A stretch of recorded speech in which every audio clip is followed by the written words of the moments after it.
And speaking of raw and unfiltered, let's jump into our raw and unfiltered segment where real American people share exactly what they think about the lunacy and the liberal meltdown and all the crazy things that's happening right now.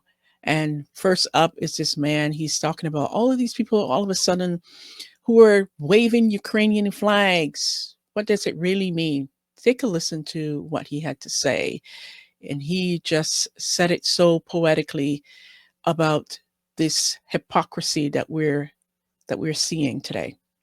Americans, if you're waving a Ukrainian flag or putting a Ukrainian flag in your bio, I want to ask you, what exactly are you supporting? Are you supporting a war that the US and Europe sparked by constantly expanding NATO closer to Russian borders since 1994? Are you supporting a war that was sparked by the US helping to overthrow a democratically elected Ukrainian president in 2014 because he was pro-Russian?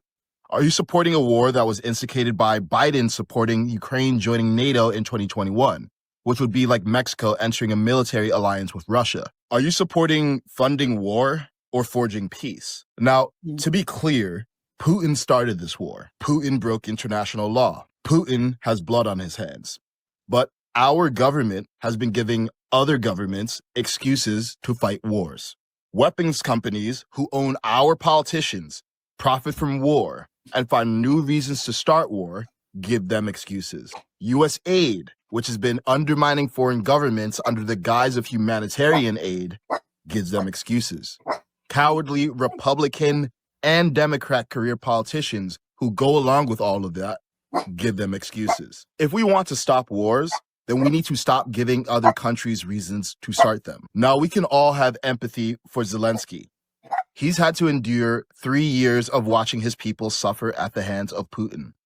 But legacy media painted him as a victim in that press conference. They ignored how Zelensky behaved for the first 39 minutes of a 50-minute press conference. They ignored that Zelensky kept calling Putin a killer and a terrorist while our president was trying to make peace. They ignored that Zelensky said Russia should pay for everything while our president was trying to make a deal. They ignore that Zelensky threatened Americans that Putin will attack America while we're trying to stop the attacks on Ukraine.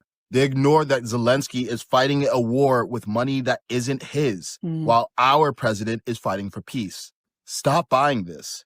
Stop buying the story that we need to fight Putin forever. Stop buying the story that we need to use American money for Ukrainians and Russians to die. Stop buying the story that Trump talking to Putin to create peace is somehow wrong. Stop and ask yourself, what exactly are you supporting? Are you supporting peace for the Ukrainian people, or are you supporting governments who get in the way of peace? Wow, that is poetic. And the way he said it, I mean, you could not have asked a better breakdown. Now, here we move on to the woman talking all about Zelensky fear mongering and about US speeches. And listen to what she had to say. You see, I love me a man. Now, Trump is a man's man. Whether you blue collar or you in the White House, it ain't nothing like a strong man to stand up to another man and protect his family and protect this house. And that's exactly what he did with Zelensky today. You don't come in our house. You don't come to my family's country and disrespect me or disrespect us. And let's not talk about J.D. Vance. They were standing on business. You don't come to a made man like Donald Trump in the dream team and talk to them like they minions. See, you got away with that with Biden. There's a lot of men of America, and men are coming back because that last administration, they wanted men to act like girls. Us real women, especially us MAGA women, we love a man's man. Where the real men at? The man is back, baby. America is back. And Trump just told him like a man tell another man to his face, don't you come up in my house and disrespect me. As a matter of fact, go home. Go home and come back when you ready to talk peace. He little boyed him as he should. And that's what a commander in chief looks like. Amen to that. And finally, we're going to wrap up with our next video from Raw and Unfiltered. And she said a few words, but it was quite powerful. Take a listen. Y'all not pro-Zelensky. No, y'all not. Y'all can miss me with that. Y'all are not pro-Zelensky. Y'all just anti-Trump. That's all it is. Facts. Bye. Facts, facts, facts. Y'all are not pro-Zelensky. You're just anti-Trump. And there we have it for our Raw and Unfiltered segment. And as we always do, we wrap up with the Trump Savage segment with Trump and his words so eloquently. Take a listen and he had to say about Zelensky not wanting peace. Take a listen. Mr. President, how long do you think it will take for Zelensky to want peace and be invited back to the White House? Well, he says he wants it now. He wants to come back right now, but I can't do that. Are you going to end? What does Zelensky need to do to restart talks with you? He's got to say, I want to make peace.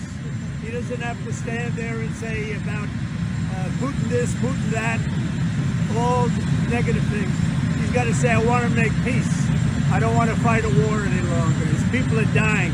He doesn't have the cards, just so you understand it, okay? I can tell you.